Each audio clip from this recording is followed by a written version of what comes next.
Hujan deras dan angin kencang yang terjadi di Bekasi, Jawa Barat menyebabkan tenda pernikahan warga ambruk diterjang angin.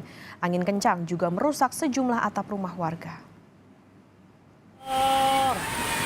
Allahu Akbar. Aduh, ya Allah.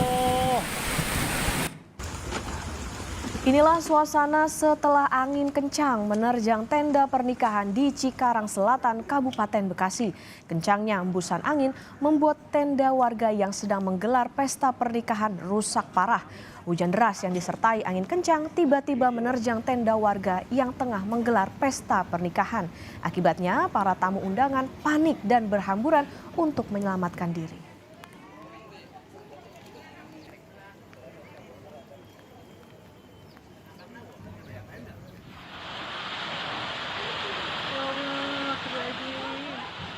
Angin kencang juga terjadi di Kecamatan Babelan, Kabupaten Bekasi, Jawa Barat.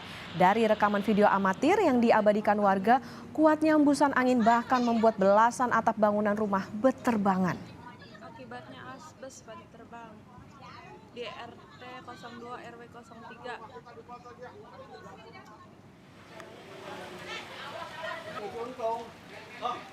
Selain rumah, 2 sepeda motor warga juga turut tertimpa reruntuhan atap rumah ambruk.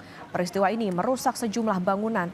Sedikitnya lebih dari 15 rumah mengalami kerusakan yang rata-rata rusak di bagian atap setelah tertiup angin.